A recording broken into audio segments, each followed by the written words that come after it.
You know what old Jack Burton always says at a time like this? Who? Jack Burton. Me.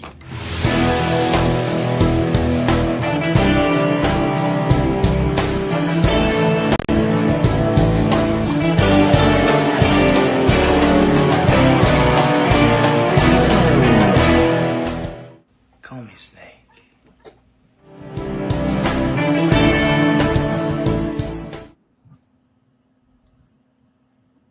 And welcome to another episode of Rankin. Can be a fun one today. We're doing top Kurt Russell movies. At least one person on the panel was really happy that it finally happened. But we've got Matt Kearns here. Matt, how's it going? I am doing wonderful. Yes, if you've been following Take 3 from like the inception of this channel, you'll know I'm a massive Kurt Russell fan. He's one of my favorite actors, and this is a category that has been on the polls multiple times and is always outvoted by some, in my mind, lesser category. But finally, the voters on the Take 3 page, they voted correct. So I'm very, very excited for this episode. Also here we've got Ross. Ross, how's it going? I'm excited about this. You know, like, and when I read the like about like how you say no one credited and no cameos, it's about his best movie. Then you could not make the list, and that's Forrest Gump. So yeah, yep. So I'm excited about this. We've also got Zach. Zach, how's it going? Good. I'm actually the same as Matt. Kurt Russell is one of my favorite actors, and I've always voted for this to be an episode, and I'm glad that it won, and I'm on this episode. So, To be fair, I wouldn't have had it without you or Matt on here. I'm sure if Matt was in Boston, he would have found a way to get on. Oh, I would have brought my laptop. I don't care. Like this episode would have been delayed, Malcolm. We would have done this on like a Wednesday. And last but not least, we got Steve. Steve, how's it going?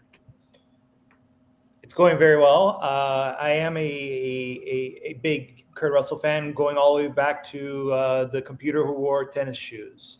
So I used to watch that movie on the Disney Channel constantly, and grew up to more mature things that he would go on to watch in everything that he's in. Basically, I'm looking forward to see which movies make it on this list, because there's a whole. His filmography is quite expansive, and I would like to see what those out of the radar picks are going to be on the show. But how ranking works is we each nominate a movie that we think belongs on a top 12 list, and then everyone else will say yes or no to it. And then once we get a short list of 12, we'll go around the horn and rank them from 12 to 1 and make a collective top 12 list. But Matt, we're going to go to you first. What is the first movie you're going to bring up? So the first movie I'm bringing up is a film that covers a topic that sports fans love. This film is respected amongst people who played this sport and anybody who just loves good movies. I'm talking about the film that talks about the 1980 U.S. hockey game against the Soviet Union. I'm talking about Miracle, Gavin O'Connor. Kurt Russell plays the coach of the team, Herb Brooks, in this movie. And he's incredible in this movie. Aside from the speech, which is one of the greatest movie speeches of all time, I won't recite it here, even though I know it word for word. But aside from that, like Kurt, his portrayal of Herb Brooks is so great. You have this one side of him with the team to where he's just this like militant leader, like just forcing them. There's when they lose the game to just keep skating back and forth even with the lights off. But then you get these moments with his wife and with his kids and with his assistant coach, and even later on with the players, of this like this guy who just really cares about people. And what I love is, as the movie goes on, Herb, he realizes, like, there's that great scene on a Christmas Eve when he's driving home and he's listening to the radio and the news is talking about all these things happening with Russia, and he starts to realize how this game is more than just a game, and I think Kurt portrays it fantastically. So Miracle is my first nomination. Ross, what do you say about Miracle? It's on my list too. I love Miracle, and then I actually his viewpoint, what he says about that's what I want my sports team to have, is when he says the name on the front is more important than the name on the back.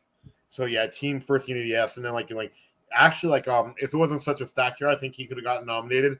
And then I just love this movie. And then how they got actual hockey players. So yes, it's on my list. So yes. Zach, what do you say about Miracle? Yeah, this would have been the first one I brought up too. It's a top 5 all-time movie for me, and my favorite movie of his. So it's an obvious yes from me. And Steve, what do you say about Miracle? Yes, I would like to include this. It is on my list as well. I mean, it might not be as high as the other panelists' picks are, but I definitely would like to include this on this list because Kurt Russell as Hurt Book is probably one of the best portrayal of sports coaches, probably top 5, maybe top 10. And also, I love the way that the team comes together. I think there exudes a realness that the team, because most of those actors, they actually had hockey experience besides playing the real life counterparts. And especially Eddie Cahill, he actually played hockey extensively before he took on, I believe, the role of Jim Craig. So yeah, definitely would like to be on this list because it's really great. Yeah, I think Miracle is great, and yeah, it would have been a yes for me as well. But I just think it's a really inspirational sports movie, and just it's always fun to watch. So Miracle is going to be the first one on this list. Ross, what is your first nomination?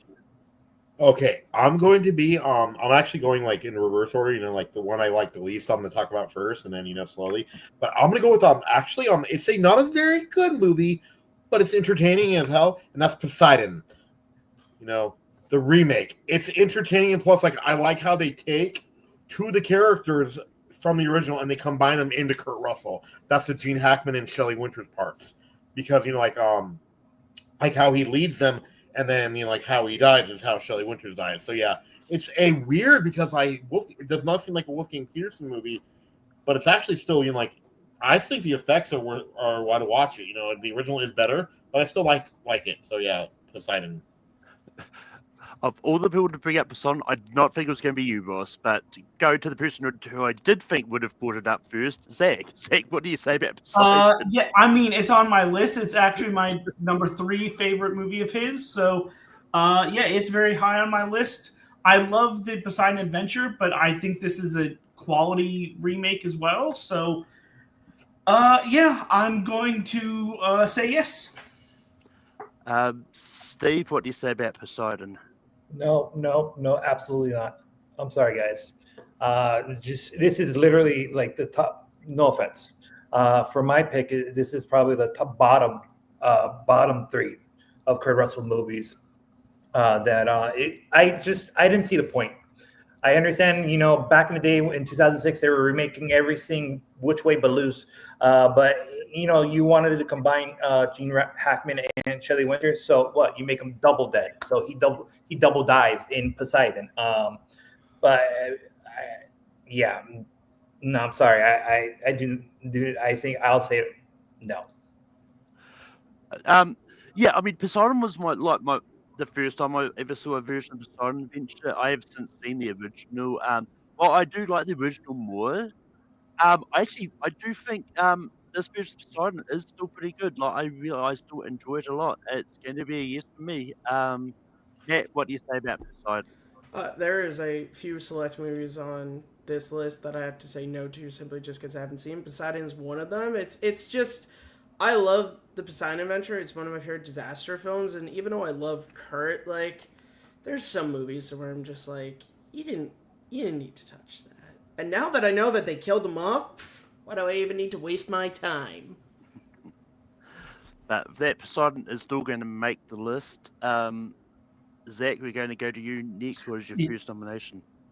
So I'm not going to go with the one that my name is derived after because I think there's a movie higher on my list than that.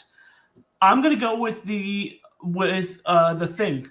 It is my favorite horror movie of all time. I like the suspense aspect of it, and you really don't know what's going on, and you're just on the edge of your seat the entire time. And I think Kurt Russell and even Keith David give amazing performances, and you're just along for the ride. So I'm going to go with The Thing. Steve, what do you say about The Thing? Talk about going from one extreme to the other. Yes. The Thing is John Carpenter's masterpiece. It definitely belongs on the list. Kurt Russell, Keith David, Wilford Brimley going batshit crazy, just smashing up that computer room is crazy. So before he had diabetes. Yeah, man, and the effects still hold up. It's crazy how much it holds up after what 44 years. 40, almost 44, 43 years later, it still holds up. And it's probably one of the best effects that you'll probably see. And that was basically in 1982. Great summer, by the way. So yes, The Thing definitely belongs on this list. Yeah, The Thing. I think The Thing is great. Like, and I think it's a phenomenal movie, and it's one that I always will go back to every now and then. If I got time, but yeah, so it's an easy yes for me as well. Matt, what do you say about The Thing? Yeah, the thing about the thing for me is I like the movie, but it's one of those weird things to where like I've never really had this like longing like so many people to like go back and watch it again. I respect it, especially Stan Winston. His effects are incredible. I like the atmosphere that Carpenter was able to create. I think all the actors are great, including Kurt Russell. I think that last scene he has with Keith David at the very end, let's just sit here for a while. I think it's fantastic. So I'm going to say yes, given that I think Kurt is fantastic in the movie and wears that hat incredibly, but it's not one of my favorites of his. And Ross, what do you say about The Thing from 1982? The Thing is my number 2, so I'm going to say yes. Like I remember, during COVID, they said, like 2020, they actually made jokes about it around Christmas time, saying we're basically living the thing. We are stuck with people that we don't really care for, and we don't know which one is sick. So yeah, in the cold, So yeah, but I'm gonna go with yes. I actually think it's John Carpenter's second best movie. I'm more of a They Live guy, but I still do love The Thing. Yeah. But The Thing is going to make the list. Steve, what is your first nomination? My first nomination is going to be a movie that I caught up with yesterday that I finally saw that I've been dying to see, and that is Bone Tomahawk. Bone Tomahawk is basically when you get Red Dead Redemption and get some of those exploitation horror cannibal movies from the late 70s, early 80s. This has a great cast. It has not only Kurt Russell, it has Richard Jenkins, it has Patrick Wilson, it has Matthew Fox, it has David Arquette, and a couple of people that like, oh, it's that guy. It's gory, it's everything that you want in a Western and in a horror film if you ever wanted to see something that was, basically if let's just say it's Red Dead Redemption 2, if they took in another DLC and it was not undead zombies, but it was mostly focused on cannibals. So I nominate Bone Tomahawk to be on this list. Yeah, unfortunately, I just haven't seen Bone Tomahawk. I made the decision for this because I had already seen a few Kurt Russell movies to not try to watch anymore, just partly because I had like other things I had to catch up on and watch things for. But I did watch a couple just because they coincide with the later series I'm doing next week. So I'll do here and there. But anyway, I haven't seen Bone Tomahawk. What do you say about Bone Tomahawk? As Tom Cruise once said in Magnolia, I'm quietly judging you, Malcolm. But Bone Tomahawk is unfortunately another one of those movies that I haven't gotten around to. I've seen it. It's one of those weird things to where it's like I've seen it on like Netflix and stuff. It's always one of those to where you're like, oh, maybe I'll watch that tonight, and then you're like, oh no, there's a movie that people have been telling me to watch, or in my case, I'm like, oh, that's on Netflix again. I should watch that again. So sorry. Still judging Malcolm. What do you say about it? I haven't seen it yet. It's on my list, just like that director's other movie. The one with Vince Vaughn. I forget what it's called though. I think it's the same director. I'm pretty sure it is, but I forget what it's called though. But yeah, I haven't seen it. It's on my list, so I'm gonna have to abstain. Zach, what do you say about Bone Tomahawk?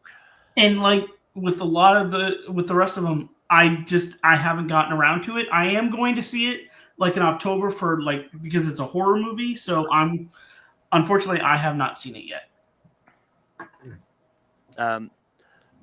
But the director of Botoboc actually directed 2 movies with Vince Vaughn, Brawl in Cell Block 99 and Dragged Across Concrete, so I don't know which one you're referring to. Oh, I'm talking about, Brawl. I remember, like the poster for Brawl and Cell Block 99 has the bald head, so that's the one that I'm thinking about.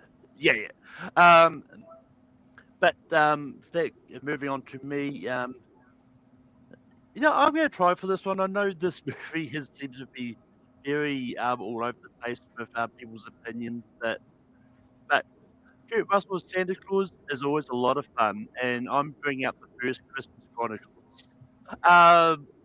Look, this is one of those movies I didn't expect to love as much as I did. I expected to go into this like, oh, this is a fun Christmas movie, and not think about it. I didn't think it would be one that would become one of my go-to ones that I watch every Christmas time. But Christmas is a fun movie, like especially with Kurt Russell's Santa Claus, which is a combination I did not think I needed. But yeah, so I think it's a lot of fun. So Matt, what do you say about the Christmas Chronicles? Knowing you, Malcolm, I thought you were going to go the second one just because that's very you on the show. No, I love this movie. It's so funny. Earlier in Rankum history, we were doing like top 12 Christmas movies the year this came out, and we were like, "Oh, it's too new." Oh no, and I agree with you. It's one of my go-tos every Christmas movie season. I'm always sure to watch Christmas Chronicles. I think it's a great movie. I think Kurt Russell is such a different depiction of Santa Claus. I love how he even points that out, like when he sees the billboard, and he's like, look at that. This is what people think of me. Obviously, this is one of the movies he gets to show off his singing chops in the cell block, which is always fun because Kurt is fantastic at that. And yeah, it's a nice message about family and all that, and it's a lot of fun. So I give Christmas Chronicles a yes.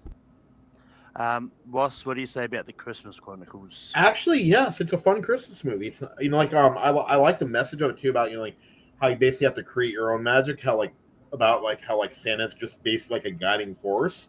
I like that message. And then I never saw part 2, but I like the ending of part 1 about Goldie Hawn shows up. As Mrs. Claus. I think that's cute. Yeah, and then it's just a sweet Christmas movie. So yes, it's on my list. Yes. Zach, what? Yeah, I'm also gonna say yes. It's in my top 12. I like the cool depiction of Santa Claus by Kurt Russell, and I enjoy the singing scenes and just the interactions that he has with the kids and all that. So yes, from me.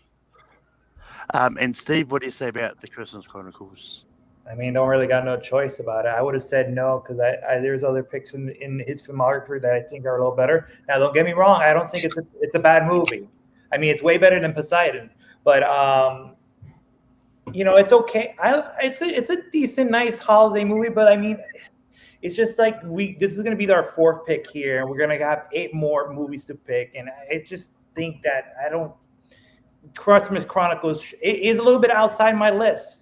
It's outside looking in, but for that reason, I have higher other movies that I would like to pick that hopefully we'll get eventually to, but.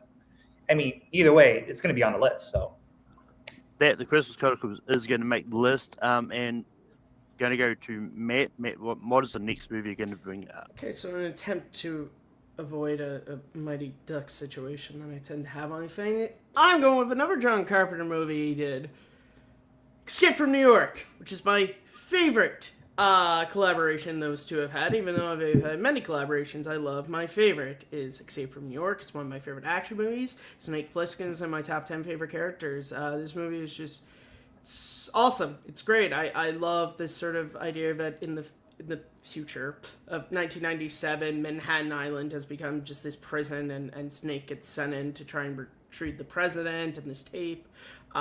Supporting cast in this is great. You have Harry Dean Stanton in this. You have John Carpenter's well, at the time current wife, but now ex-wife, who was also Catwoman in Batman the Animated Series. Ernest Borgnine's great in this, and then Chef from South Park is the Duke of New York, and that was fun when I figured that out. That Isaac Hayes was both of those characters. Yeah, I mean this is just great, and also I mean the main theme is just one of my favorite pieces of John Carpenter's work. So yes, Escape from New York.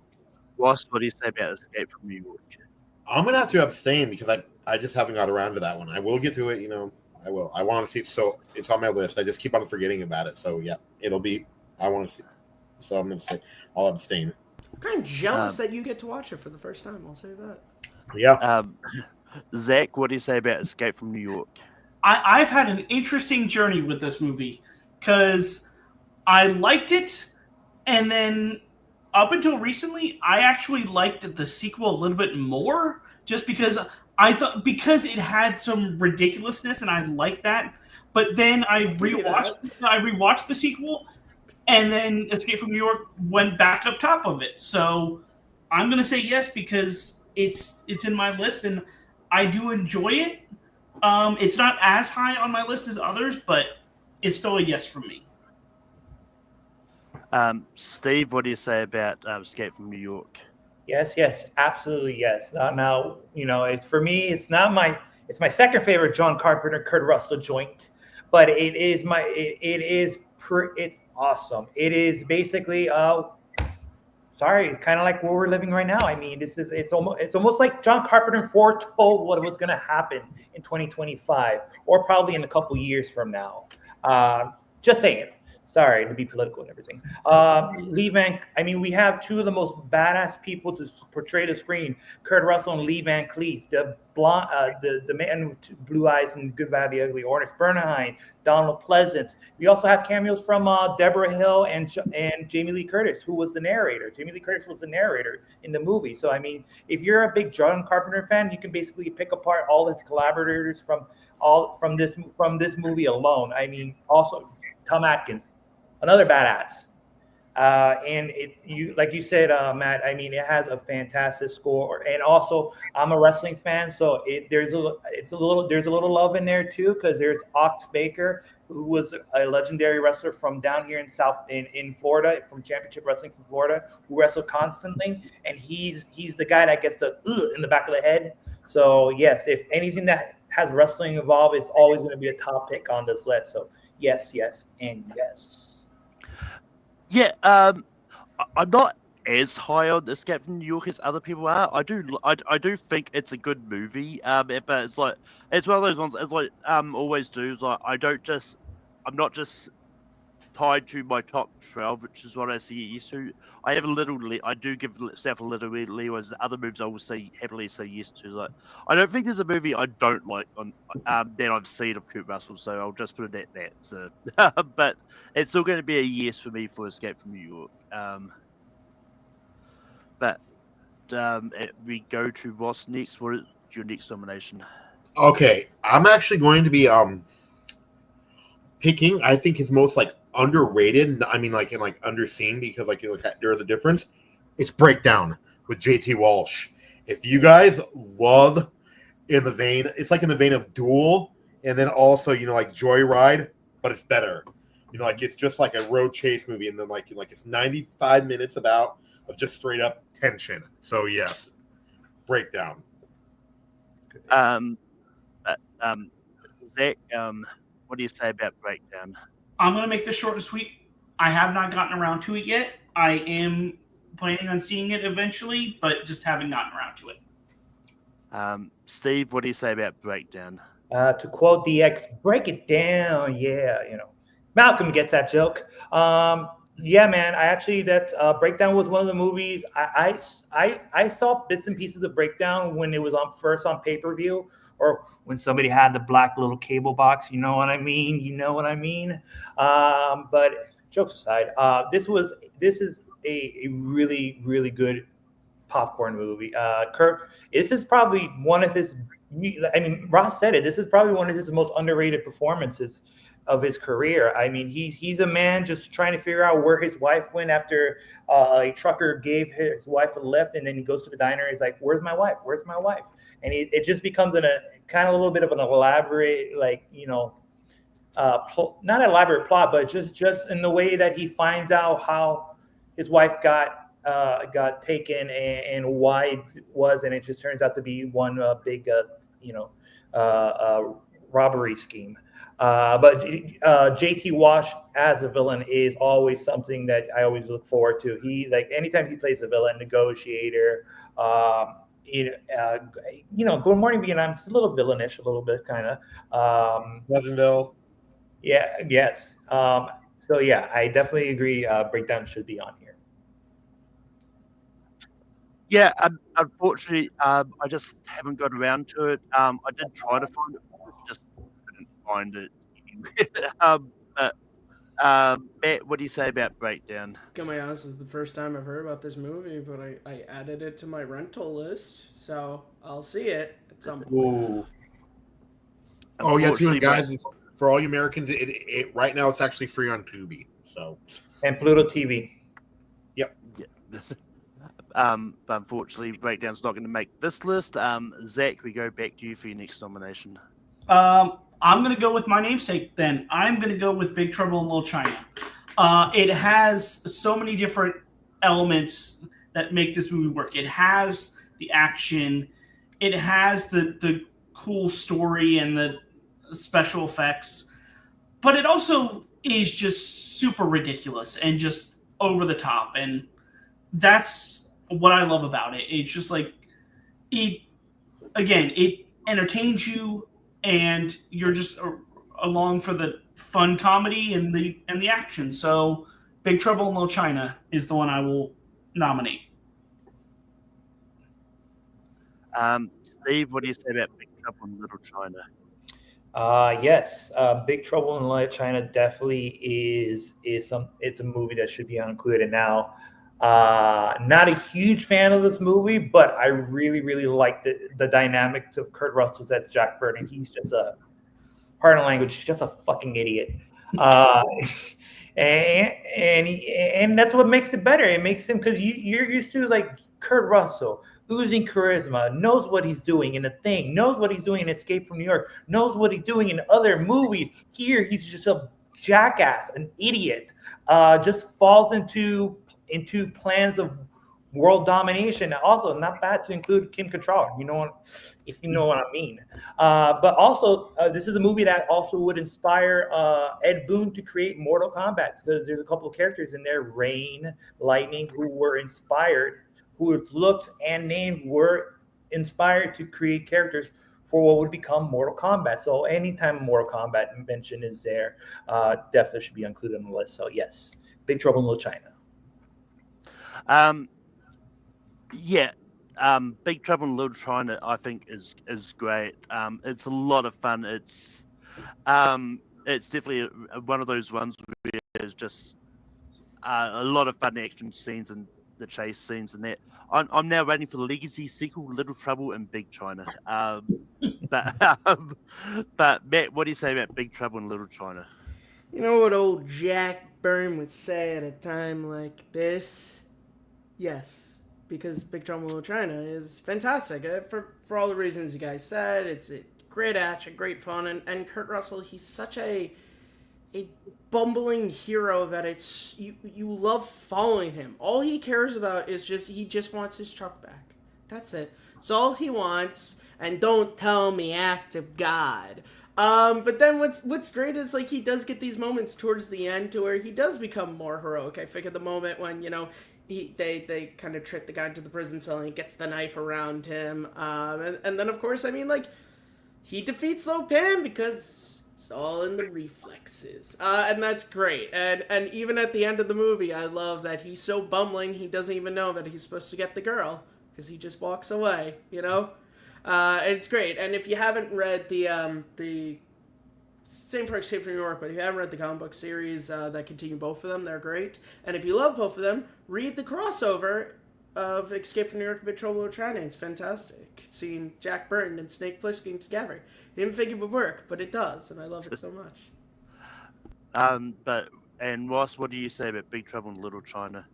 Oh, yep, yes. I love this movie, and plus, like, I was actually just where it was shot, actually, in Chinatown in San Francisco, and yes, the alleyways really still do look like that. So yeah, So I'm gonna go yes, and then there was supposed to be like a legacy sequel with The Rock. I remember reading that as Jack Burton. So yeah, Thank God that didn't happen. I like The Rock, but let's just leave Big Trouble in Little China alone. Agreed. Agreed. But Steve, what is your next nomination? My next nomination is half of a movie called Grindhouse, and that would be Quentin Tarantino's Death Proof. Death Proof gave us basically our love for horror movies, exploitation movies, and stunt movies. Vanishing Point. It name drops so much car movies. Vanishing Point, Faster Pussycat Faster, all different type movie, and with a great, I think one of his best performances as stuntman Mike, because because his journey from cool, calculated psychopath to just rambling, driveling, non-coherent victim of ladies who beat the living shit out of him at the end. And also, props up to the ladies of Death Proof, Mary Elizabeth Winstead, Zoe Bell, Tracy Thoms, Rosario Dawson, because you can have a really good bad guy, but if you have really great opponents to match that bad guy, it's just that makes that movie great, because those four against them and Mike, a lot of that action doesn't happen until like the last 30 minutes, but it really builds up to a crescendo where it's just like he gets his comeuppance more than he deserves, and it also has probably one of the better Tarantino soundtracks. So yes, Death Proof is my nomination for this list. Yeah, while I do like Death Proof, I haven't seen this in ages, honestly. I've been meaning to give it a rewatch. I actually recently bought the combined DVD special pack that they did that has the entire Grindhouse movie as it initially was. I've still got to get around to watching that. I've seen Death Proof many times, so I do like it. I will give it a slight no, just because I do think got 6 spots left. I do think there's some movies that haven't come up, that should be here. But what do you say about Death Proof? So there are 2 Tarantino movies that I have not seen yet, and Death Proof is one of them. Or Grindhouse. I kind of want to watch, like you said, Malcolm, because I'm a Robert Rodriguez fan as well. I want to watch the original film, but yeah, it's just I want to see it. It's just I haven't gotten around to it. It's the hard thing when you're big fans of these actors, especially someone like Kurt Russell, he's been acting since he's like a child. So there's a lot of movies in this man's filmography. But Ross, what do you say about Death Proof? it's my least favorite Tarantino movie. It's better than most movies, but it's still it's least. So no, it's okay, but I don't like it that much. So no. And Zach, what do you say about Death Proof? Yeah, while I have other movies ahead of it, I would have given it a tentative yes, because I agree with a lot of what Steve says about it, and it's an exhilarating, intense movie that you're along for the ride. So I would have given it a tentative yes. It's back to me. Strike out twice. And I'm going to go for this one because just because I do think he's really good at it. But I'm going to bring up Guardians of the Galaxy Volume 2, where he plays Ego the Living Planet. And look, I think like Kurt Russell was great as Peter Krill's dad, and as well as was like just looking at them side by side, like you can actually do believe his father and son. There's it's like you can definitely see the resemblance there, and I can't believe I would have said that about Chris Pratt and Kurt Russell side by side.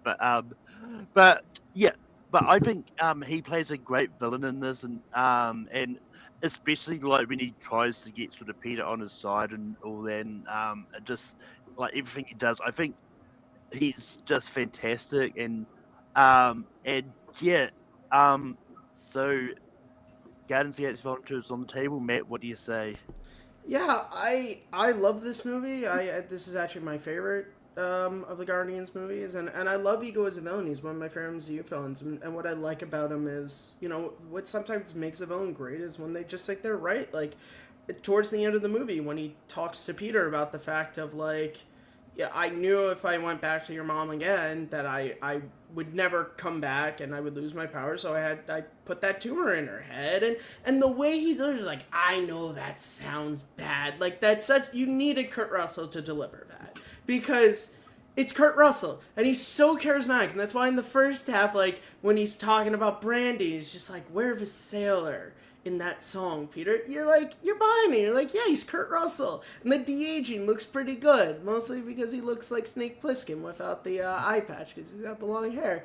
But he's great, and even towards the end, I love how he just becomes this just like so angry, because why is Peter like, I'm giving you this opportunity to have all this power, why are you turning it away? I can't understand this. And it's great, and he's fantastic. So yes, I give Guardians of the Galaxy Volume 2 yes. Ross, what do you say about Guardians of the Galaxy Volume 2?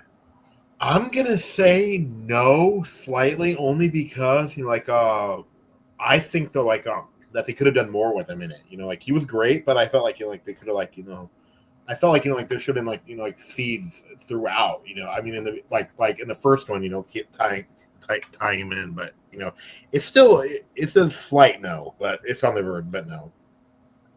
Zach, what do you say about Guardians of the Galaxy Volume 2? This is not a slight no. This is a big no for me. This is one of the weakest Kurt Russell movies. I think he is the best part of the movie, but my problem is with this movie, they relied too much on being a joke fest, and I felt like it took away from what you established in the first one. But like I said, he's the best part, but I am not a fan of this movie at all, so it's a no for me. It's going to come down to Steve. Steve, what do you say about Guardians Volume 2? Yes, Guardians of the Galaxy Volume 2. So a little history. I do fantasy super cosplay wrestling, and we have one of our characters is Star-Lord, and it's played by the JC Juggalo Championship Wrestling Americana champion Caleb Collins. So the fact that that we have a Guardians movie on here, and let alone it's a Guardians movie featuring Kurt Russell in probably his most dastardly. I mean, I already talked about Stomach Mine. That's pretty dastardly, but to be able to just kill off all the mothers of the offspring and the offspring eventually to take over the planet, it's almost a next level diabolical. And I mean, soundtrack for Guardians of the Galaxy is just and it goes for all this franchise, but especially this one. It's just Brandy, and then you have a couple I think some George Harrison in there as well. But I really enjoy it. Now I didn't enjoy it as much as the first or the Volume 3, but I enjoyed it nonetheless, and I do believe it should be included. For a second, I thought you were about to say you've got someone who wrestles as a giant planet. But with that, Guardians of the Galaxy Volume 2 is going to make the list. Now I want to see someone wrestle as a giant planet. But Matt, what They just gotta get one of those giant like blow up globes, I guess. And just put Hey, we can still make that happen. I mean, we had a big Pikachu. Why don't you do it, Malcolm? Start like New Zealand wrestling or something. New Zealand cosplay fantasy wrestling. Go, brother, do it. Get on it, Malcolm. Come on, do it. You can have Lord of the Rings in there too. It's fine. Yeah. And Willow. You just get all the New Zealand things in there. All right. So I'm going with my next pick is going to be for more of his lighter affair. One of the films he did with his, technically not his missus, but they're definitely common law at this point. I'm going with Overboard. This movie is fantastic. I mean, you want to talk about two actors having chemistry in a movie. Watch Kurt Russell and Goldie Hawn in this film because they're fantastic, and I love how at first it is a Dean is not the nicest guy, and but then again, Joanna wasn't the nicest person, and he's just going to use her to just work off money from him not being paid and for his tools being destroyed. But then as the movie goes on, Annie becomes this great mother, and Dean actually starts to fall in love with her. And then there's that moment when she gets her memory back, and she remembers who Dean was, and she realizes what happens. But then she realizes she liked being Annie Prophet, not Joanna anymore. It's so sweet. It's so much fun. This is one of those movies I've seen so much, just random lines pop up in my head, like, I'm sorry, Annie, I got horny.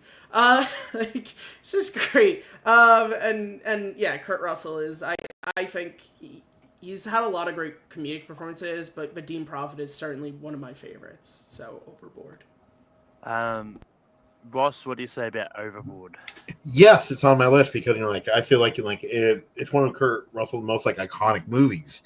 So yes, and then and then we don't talk about the remake, but still it's still like I still I love this movie. Like it's short, it's just really sweet too. Like I remember like on TNT, I would always catch the ending and I go, "Oh, this was interesting." But yeah, so yes. Zach, what do you say about Overboard?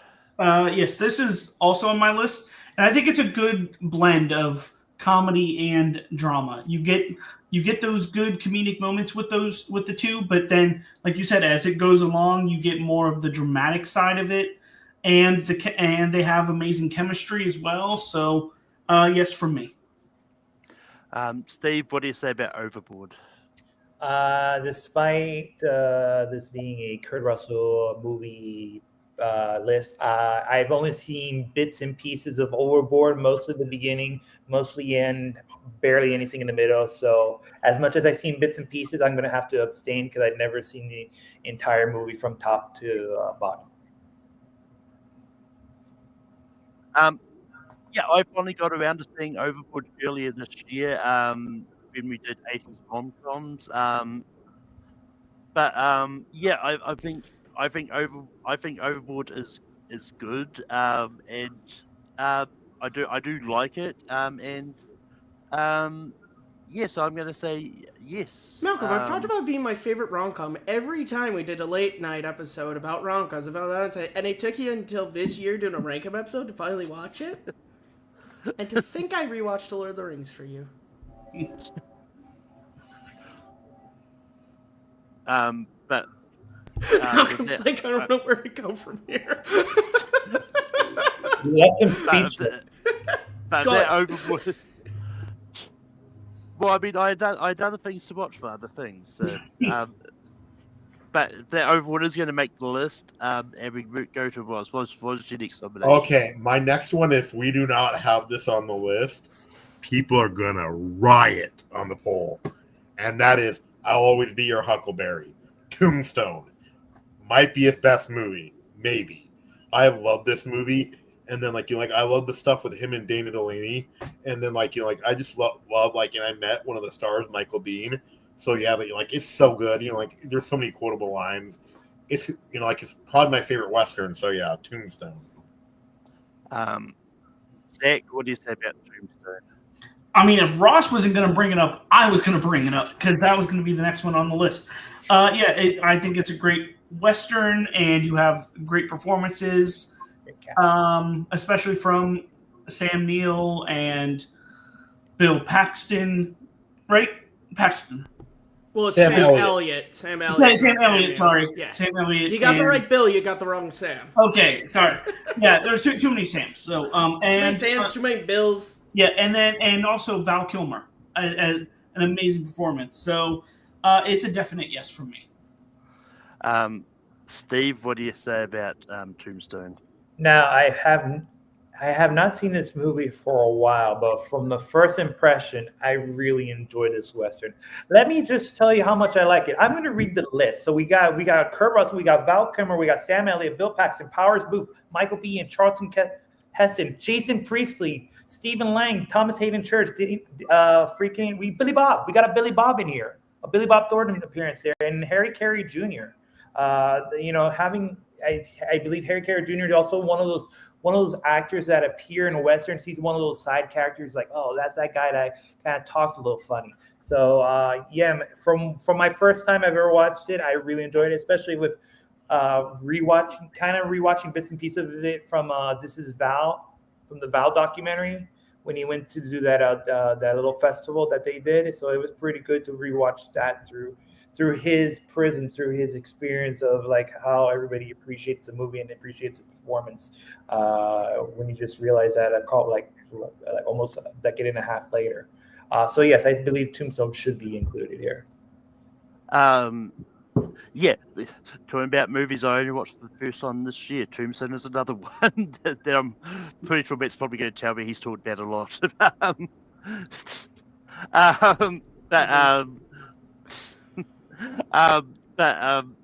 Yeah, I think Tombstone is great. It's fantastic western, and yeah, I think it's good. So it gets a yes for me. Matt, what do you say about Tombstone? Yeah, it's my favorite Western of all time. So I've obviously have talked about it anytime Westerns has come up, or Kurt Russell movies, or just films in general, because I love this movie, even though there are some people whom we know who like to tell me that it's a fast food Western, but I don't really care.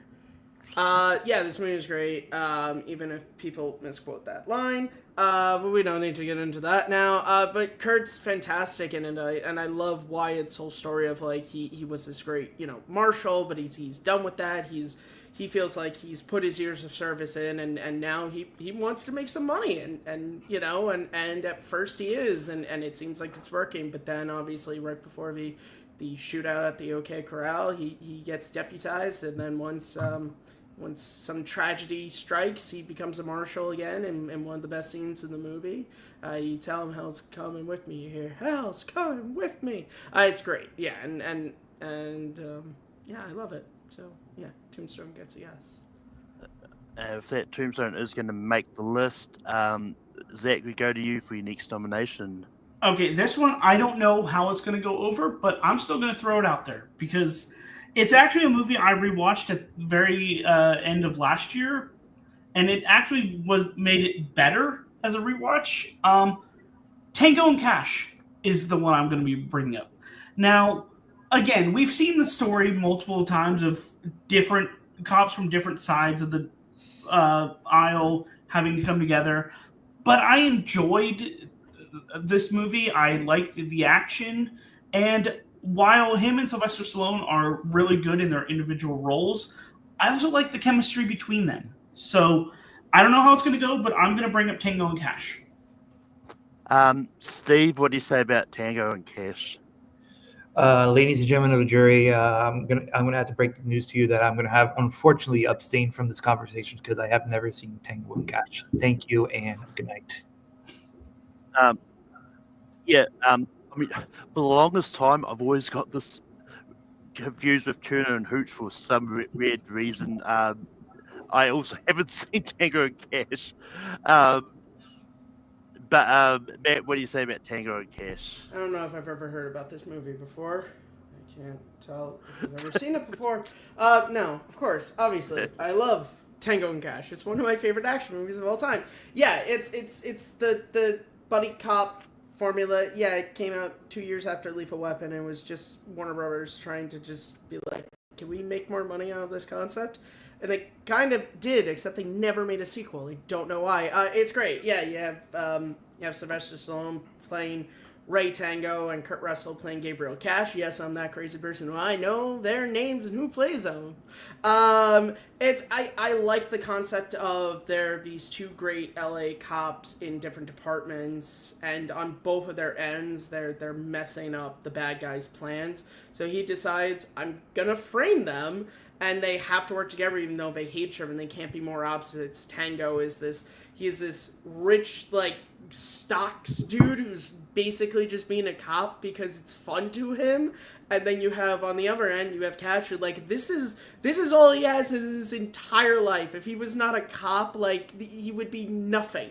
I almost think that he was, like, kind of inspiration for Mark Wahlberg's character in The Other Guys, I have to feel like, because it's a very similar kind of setup. And they work so well together because, like, oh my god, the shower scene, I don't know. Yeah, you don't know shit. Hey, what are you doing? don't flatter yourself. It's great. It's so much fun. Terry Hatcher is fantastic in this as a Tango's sister. And she also leads to one of the funniest moments with Kurt Russell when they have to escape the club. If you've seen the movie, you know what I'm talking about. If you haven't seen the movie, I'm not going to spoil it for you. And as I always like to remind people, this movie was the last film released by a big studio in 1989, meaning this was the film that ended the 80s. And what a good film to go out on. So I give Tango Cash a yes. And if it doesn't make this list, it's going to be Fubar. It's going to come down to Ross. Ross, what do you say about Tango and Cash? Unfortunately, I'm going to have to abstain. Never seen it. Fubar. Um, And not the Schwarzenegger show. but with that, we're going to go to Steve. Steve, what is your next nomination? Yeah, so I'm gonna go for I don't know if you guys noticed, I'm a big fan of Tarantino, so I'm gonna go with another Tarantino flick. Now for me, it's not for me to say I'm a Tarantino a fan, and to say this is probably his least best movie out of all of them, in my opinion, but I still like it for what it was, and it's bloody as hell. The Hateful Eight. Hateful Eight is just basically, you know, people are gonna say it's like, oh, it's like a play. It's like, yeah, it's like a play, but so is most of anything that happens on the silver screen. It's just different locations. This just happens to happen in one location, which is apparently just blows people's minds when that happens. Tarantino at his bloodiest. I mean, besides Kill Bill Volume 1, I think this has to be his second bloodiest movie, because buckets of blood are poured everywhere from every orifices. And by the way, also great cast too. And we got Walton Goggins, Samuel Jackson, Damien Bachir, Tim Roth, Michael Madsen, Bruce Dern, Zoe Bell, and Jennifer Jason Leigh in an Oscar-nominated performance, and probably one of her best performances. But yeah, I'm nominating Hateful Eight, and hopefully, you know, we'll see where the tables turn on this one. Yeah, I don't like Hateful Eight. It's my least favorite Tarantino movie. I barely remember it, so no. Matt, what do you say about the Hateful Eight? Yeah, for me, it's not my least favorite Tarantino, but it is towards the bottom of my list for him out of the ones I've seen. And I like Kurt Russell in it, but he's just not in it enough for me to give it a yes and to take a spot away from some other movies to where he has a bigger role, or they're just movies that I like better. I think it's a great movie. If it makes the list, I won't be upset. But yeah, I'm gonna say no. Ross, what do you say about the Hateful Eight? No, I mean, I like it. It's just it's my second least Tarantino movie. So yeah, it's not. I don't care for that. I mean, it's okay, but no. And Zach, what do you say about the Hateful Eight? And for the second time around, Steve, I would have this time I would have given it a yes. It's my favorite of their collaborations, so I would have given it a yes.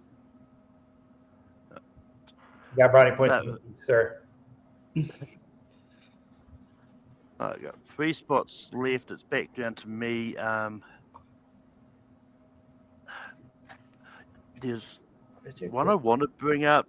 There's a personal favorite, but there's also another one which I'm not sure if it.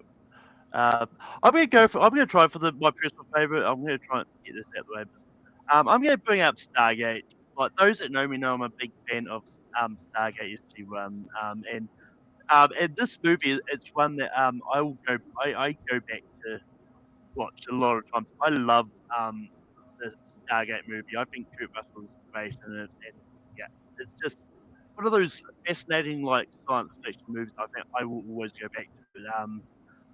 We got this in the 90s science fiction list, and I think it's just a great movie. Matt, what do you say about Stargate? Send my regards to King Tut, asshole. Yeah, I love Stargate. This is one of those movies that I seeked out mainly because I found out it was the team behind Independence Day did it. And then I found out Kurt Russell was in it, and this was when I was in high school, and I was really becoming a fan of his work. And it's great. I love this movie. I particularly love Kurt Russell in this as Jack O'Neill, who's, you know, at the beginning of the movie, he's had this tragedy happen in his life, and so he's kind of just he's very just kind of like separated from life. Like he just doesn't care, and kind of he befriends one of the natives on the planet, and that sort of brings him out. And at the end of the movie, he really kind of finds his purpose to live again. It's a really fun movie. The David Arnold score is incredible. Even if you don't like the movie, I still think you can listen to the score, and it's great. It's a fun movie. James Spader is in this, which I always like to remind people because he doesn't look anything, because this was when he was young. And I think they bounce off of each other really well, because Kurt Russell is kind of the hard ass, and Spader is just kind of this more kind of like bright-eyed kind of person. And yeah, it's great. So yeah, Stargate gets a yes. Ross, what do you say about I would have Stargate? I would have brought this up. Yes, because like, you know, I actually think it is one of like Kurt Russell's best performances. So yeah, like in the scene, like with him with the long hair, I'm not used to seeing with the long hair, and he's holding the gun. Actually, like pretty tragic. But yeah, it's just fun, you know, like I love how the trailers. Hope more movies do this today. Hopefully they will. Is where they don't really show you inside the world. They just show the portal opening. So yeah, I'm gonna go yes. Zach, what do you say about Stargate? Yeah, so it's been a while since I've seen this, but I do remember liking it when I saw it, and I definitely need to do a rewatch of it, but I will give it a yes. And Steve, what do you say about Stargate? I mean, with all the, you know, I'm gonna say this. It's not in my top 12, but with with my three films being stricken from the record, I mean, it's literally, we're not that we're scraping from the bottom. We're just literally, the list is going down. So, but with the list being projected and those 3 movies that have been cut off, Stargate does make my list by a margin. Again, from the first, I've literally watched it when it was like came out on pay-per-view. And then when it was released to the DVD. But Stargate gave us, a pretty good Kurt Russell performance, and not so bad James Spader performance, but it gave us one of the best sci-fi shows of all time, Stargate SG-1. If you didn't have Stargate 1984 directed by Roland Emmerich, you would not have Stargate SG-1. And I would say this, Stargate SG-1 is probably one of the best, if not the best, sci-fi shows of all time. So yes. That Stargate is going to make the list. But Matt, we go back to you. What is your next nomination? We've got 2 spots left. So I'm going to bring up a movie that I absolutely love. It's a type of movie, a type of action movie that they don't really make anymore, unfortunately. I'm going with Ron Howard's Backdraft. This is a fantastic movie, incredible cast. You have Kurt Russell. You have, all right, I know it's not Alec. I'm gonna say Billy. I'm gonna say it's Billy. It's Billy. Yes. Yeah. Yeah, it's Billy. I knew it was one of the bald ones that wasn't Alec. Robert De Niro is in this. Donald Sutherland in a really creepy performance he gives in this. It's a stellar movie. It's about these firefighters in Chicago, to where there's just these arsons keep happening, and Kurt Russell plays one of the chiefs. No, he's lieutenant. I don't think I could be wrong. He might chief or lieutenant. He's one of the higher ups in the firehouse. And his little brother is Billy Baldwin, who's just become a firefighter, and he's kind of been living in the shadow of their dad, who was this great heroic firefighter who died, and he's also living in the shadow of his brother, who is this great heroic firefighter. Rebecca De Mornay plays his sort of kind of ex-wife. It's weird, they don't really explain what's happening there, but she's great in this, and they have a lot of great chemistry and kind of stuff, and it's a really solid movie. I think the score to this is amazing, and as I said, this was made in I want to say it was 91. So this was right before CGI really became huge in films, and so there was so much practical fire and practical effects, and it's really, Scott Glenn is in this, for God's sakes. So the cast is incredible in this. It's a really solid movie, even if it doesn't make the list. I hope if people haven't seen it, they go and seek it out, because it's just a really good movie. So yeah, Backdraft. So I quickly looked it up. Kurt Russell plays both lieutenant and captain because he plays Lieutenant Stephen McCaffrey. But Yeah, well, he also plays their father at the yeah, beginning. It's a dual who was a performance. captain. So he does play. He's both lieutenant and a captain. Okay, there we go. Nailed it. And you nailed it here. 81. Nailed it. But Don't ask me about quad drag formulas, but ask me about Kurt Russell random facts in his films, and I know it. Yeah. but Ross, what do you say about Backdraft? Thank you, because this was my number one, and I was going to bring it up next. This is one of my favorite movies of all time, and then like it actually tells you the mystery in the beginning of the movie. It tells you who does it. So yep, like it's just so good, and then like I just love it because like it's ridiculous though how they literally walk into the fire just in their fire gear, no masks, anything, but yeah, still like, and the fire effects are amazing, and Scott Glenn actually is the most like best part about the movie, but like Kurt Russell's the dual role is really good, and then like I actually cry every single time when he says, "Look at him, that's my brother, god damn it." I always cry. So yes, definitely yes. Zach, what do you say about Backdraft? It's a yes from me. I think him and William Baldwin have great chemistry together. I also think it's a thrilling story and a good backdrop.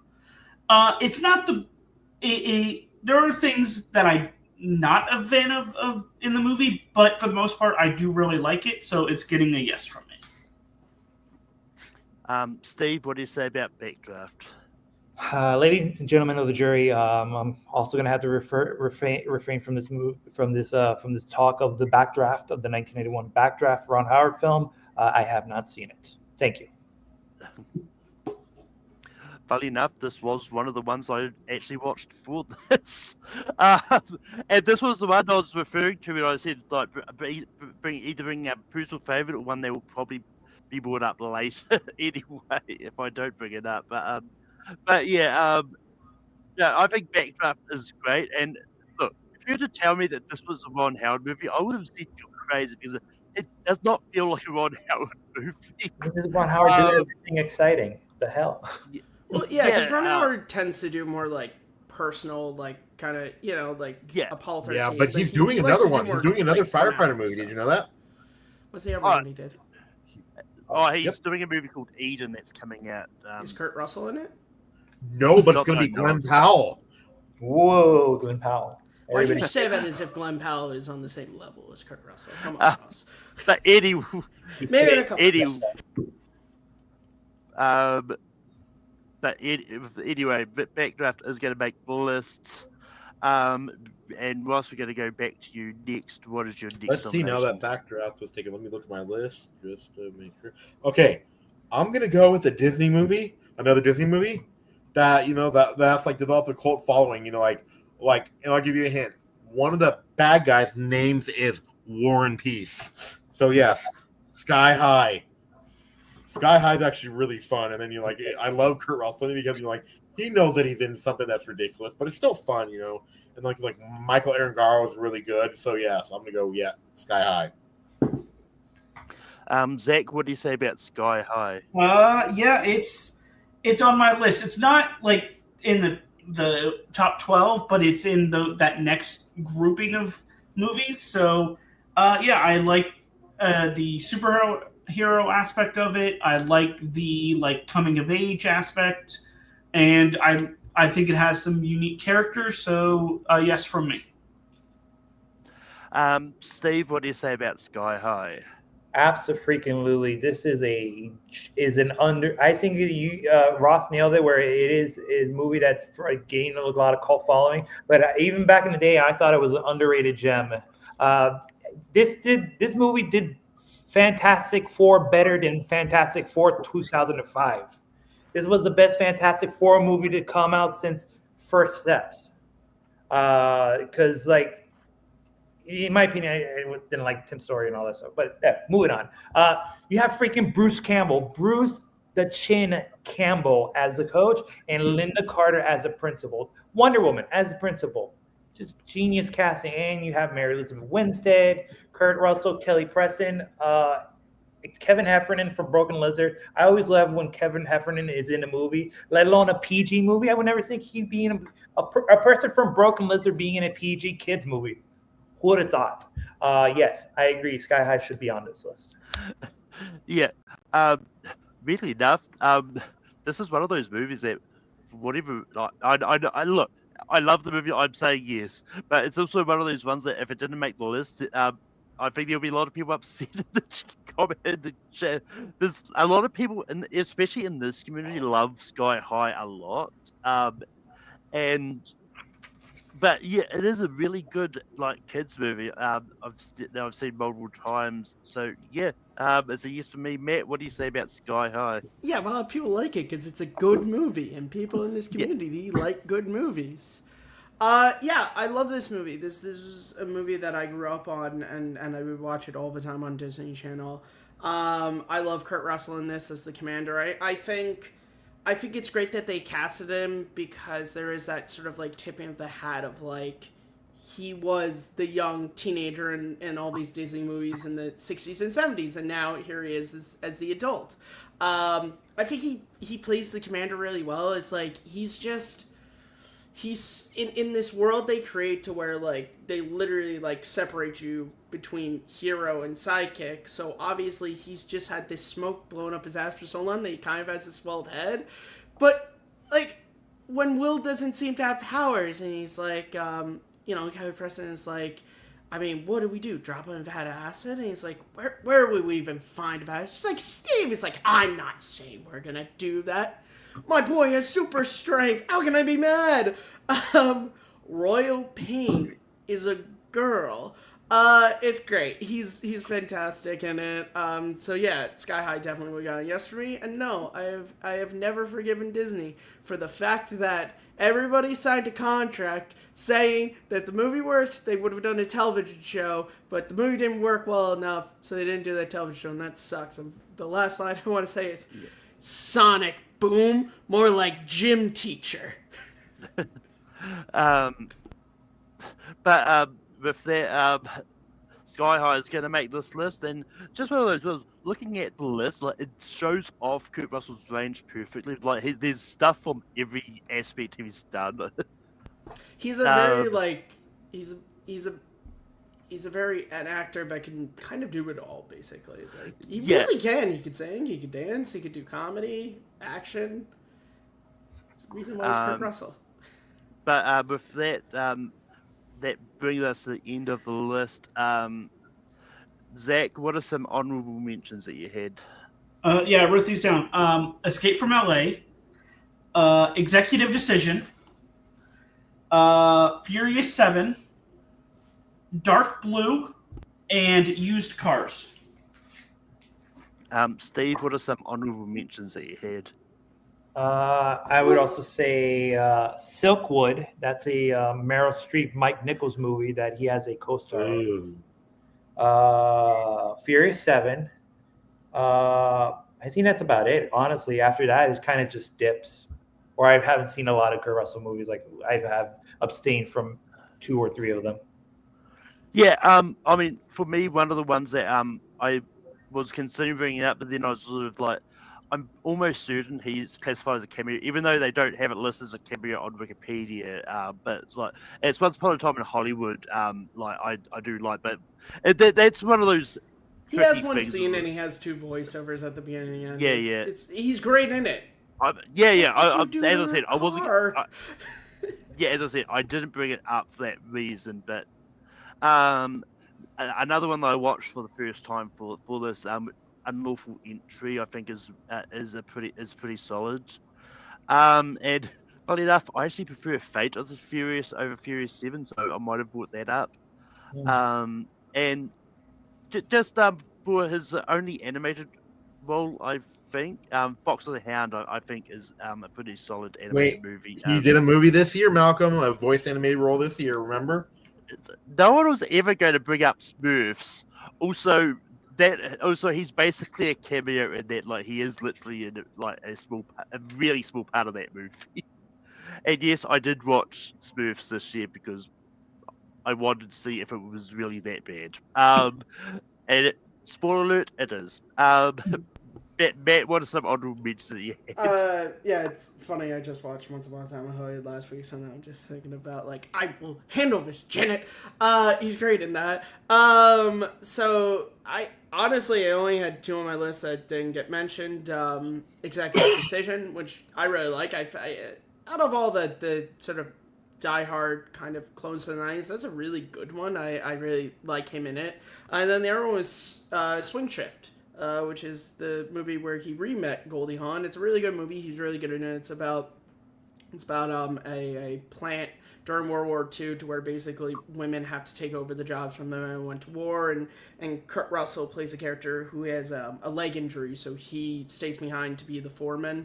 It's really good. Their chemistry is obviously great in it, but there's kind of an asterisk to that relationship, which is Ed Harris. Sorry, Paul, that Kurt Russell cucks him in that film. But yeah, it's a really good movie. I haven't seen it. Go and check it out. Yeah, that's it.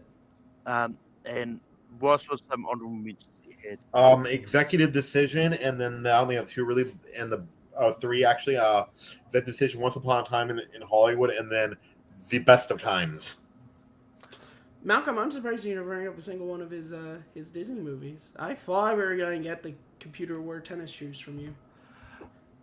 I mean, I like it. I just had other ones higher up in it. Yep, and he was also Walt Disney's last word too. Apparently, as Walt Disney was dying, he actually said Kurt Russell. He also kicked Elvis Presley in the leg in a movie, and then played Elvis Presley in a movie. And like he actually was the singing voice of Elvis Presley in Forrest Gump, but it was an uncredited voice cameo. Yeah, but it wasn't the body, which is weird to me. I'm just like, I mean, Kurt wasn't really that old in '94. Like, it was weird that they just did the voice. Didn't he like be wasn't he the body of Elvis before Forrest Gump? Well, he did. That was the first time we worked with John Carpenter was for the '79 TV movie Elvis, which was a TV movie or else I would have brought up because it's fantastic. If you like the Elvis movie that came out a couple years ago, check out the John Carpenter film. It's really good. I mean, for the record, I've never said no to TV movies. Well, you could have told me that, Malcolm. I mean, to be honest, I'm surprised no one asked. Anyway,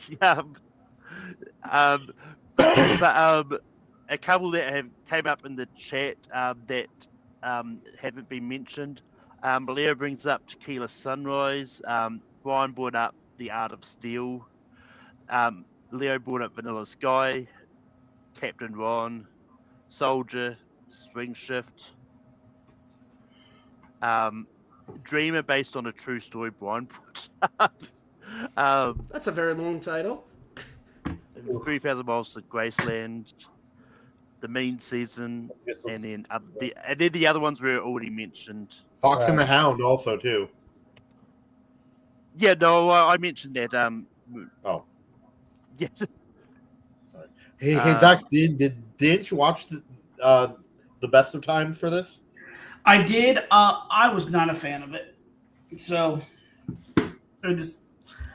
it did not work for me. So more like the worst of times, then, huh, Zach? Yes. Sorry, I'll see myself out. But with that, it's time to put these in some kind of order. And how we do this is we go around and either write on a whiteboard or say it, whichever way is easier for you, on what you want at 12, and then we'll keep going up until we've ranked all 12 of these. But Matt, what movie do you have at number 12? All right. Out of the movies that I've seen on this list, this is my least favorite, but it's still really good. The Thing. Ross, what do you have for number 12? I actually have a movie that I've seen because Poseidon. Zach, what do you have for 12? Guardians of the Galaxy Volume 2. Steve, what do you have for 12? Poseidon. I had, it's going to be hard to see, so I'm just going to say it, Overboard. But Poseidon is going to be at 12. But Ross, what do you have? What do you want for 11? Let's see. Okay. Let's see. Okay, I'm gonna go with one I haven't seen, and that's Escape from New York, only because I haven't seen it. Zach, what do you have for 11? I'm still going to go with Guardians of the Galaxy Volume 2. Steve, what do you have? What do you want for 11? Overboard. I'm sticking with Overboard. And Matt, I am as well sticking with the thing. but Overboard is going to go at 11.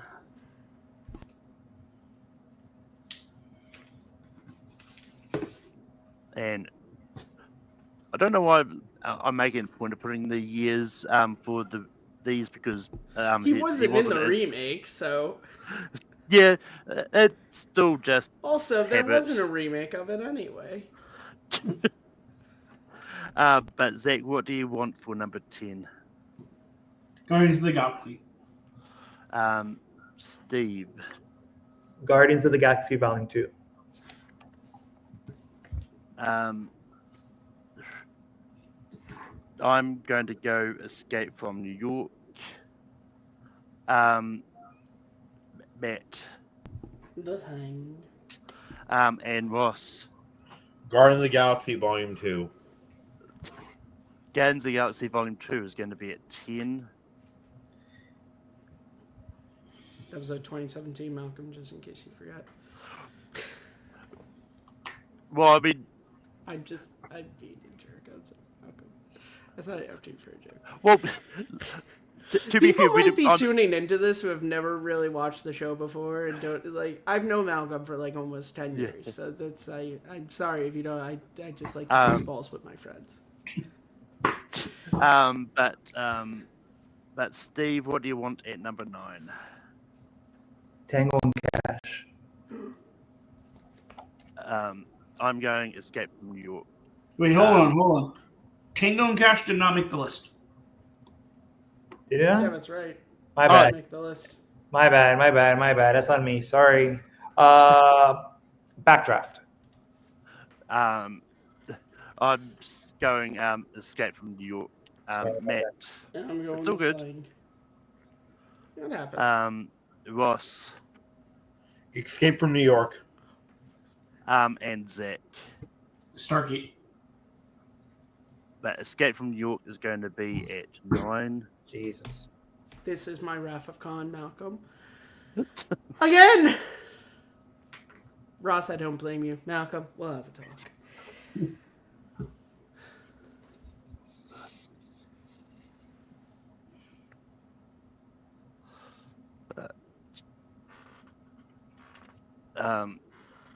But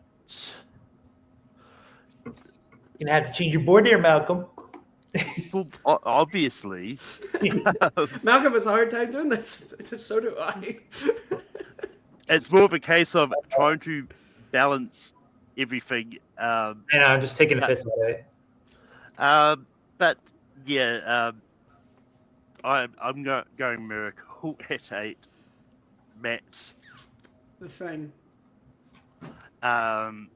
Ross. The Christmas Chronicles. Zach.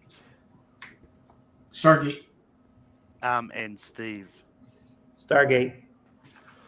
Stargate is going to be at 8.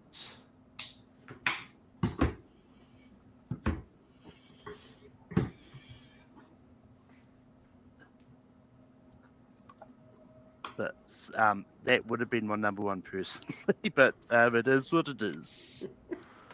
Matt, what is have at 7? The Thing. You don't have to ask me. Just you can skip Well, over me. Until this Ross, list. what do you have for 7? The Christmas Chronicles. Zach. Yes, because it's the lowest on my list left. Sky High. Steve. It's the Chronic what of Christmas? Christmas Chronicles. How was part 2? Was it good, or I never heard anything about it? It's okay. It's not as good as the first one. Yeah. You know, you can find a review me and Malcolm did on this channel, Christmas Chronicles 2. Plug away.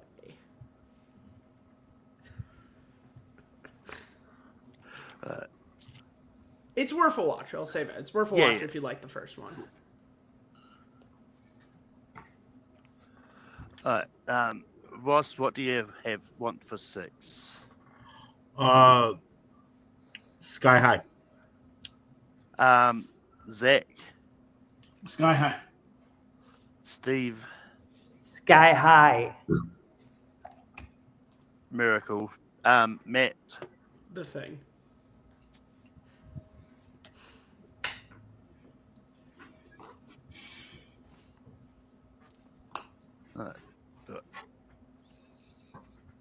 Moving on to 5. Just to remind people what we have left, got Backdraft, Tombstone, Big Trouble in Little China, The Thing, and Miracle. Zach, what do you have for 5? Backdraft. Steve, Backdraft. Miracle, Matt, The Thing. Ross. Actually, even though that this is my number 1, I think the other films might be better. I enjoy this one more, but 5 is Backdraft. Backdraft is going to be at 5.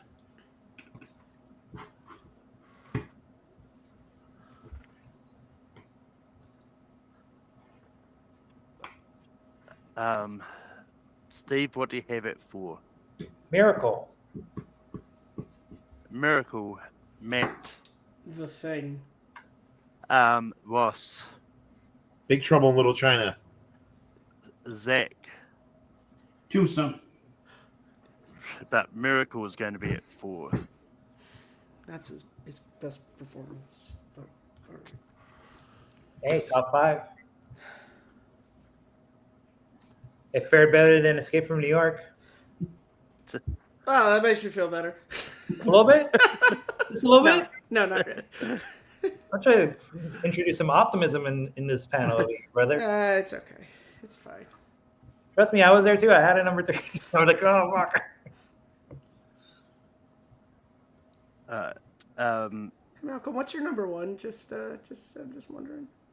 Stargate. Oh, well, damn it.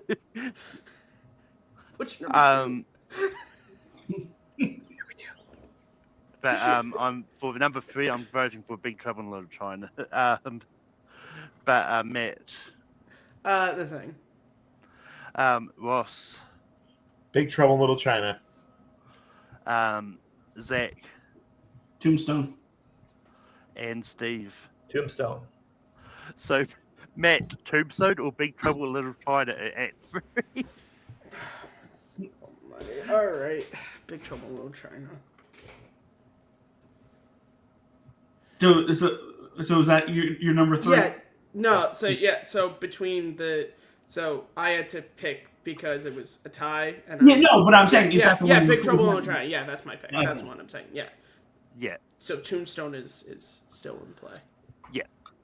So it's fun for you, Matt, because look at what's left. Yeah, I have to change my board, or maybe I won't. Maybe you guys have convinced me throughout this whole thing. Who knows? But with that, we're voting for number 1 here between The Thing and Tombstone, both T's. But Matt, what do you have for number 1? I have a feeling like I'm gonna be outvoted on this, but I don't care. Tombstone. Ross, My number 1 is The Thing. Zach, The Thing. Steve, The Thing. and The Thing. But they were both close together for me. Like, one was my 4, one was my 5. So, but Stone.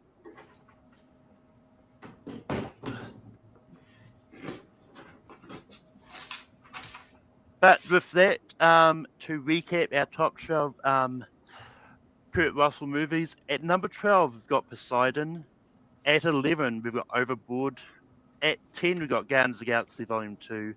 At 9 we've got Escape from New York. At 8, we've got Stargate. At 7, we've got The Christmas Chronicles. At 6, we've got Sky High. At 5, we've got Backdraft.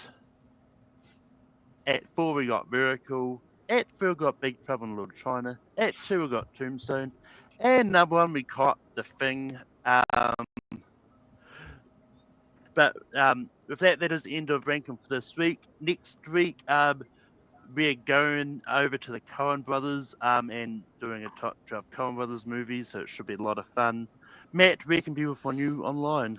You guys, as always, can find me on Twitter at Kearns_Matthew, Matt Movies 611 on YouTube, and right here is the host of Second Look and the co-host of Simple Tricks and Nonsense. I believe a new episode is going to be coming out this week. I think me and Abe are going to be shooting something, so if you're around and you have nothing better to do than watch me and Abe just go off the rails for 2.5 hours, check us out. And if you love Kurt Russell, just go back and watch several live streams over the history of this channel if you want to hear me talk about it, or hit me up on Twitter. I love talking about this guy, and I'll never stop loving talking about Kurt.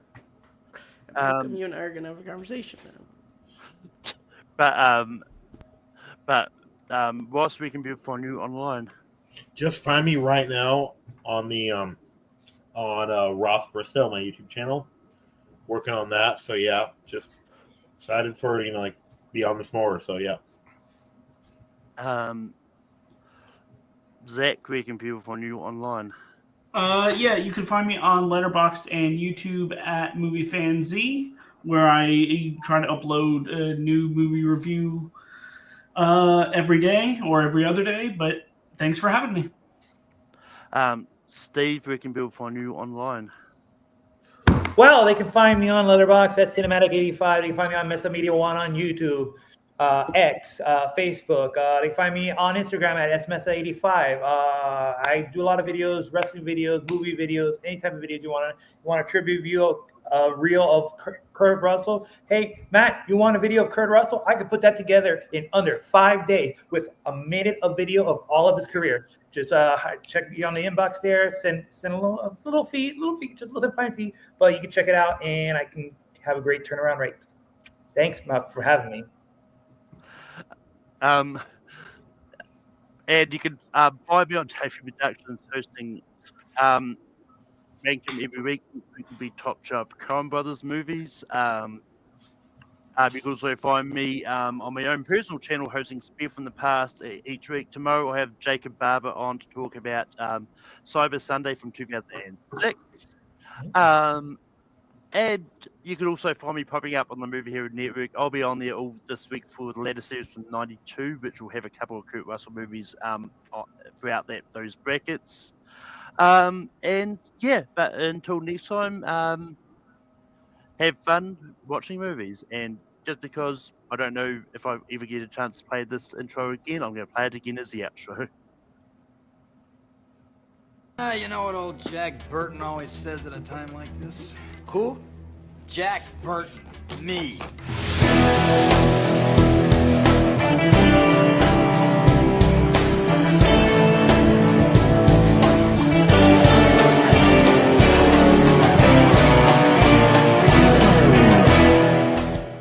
Call me Snake.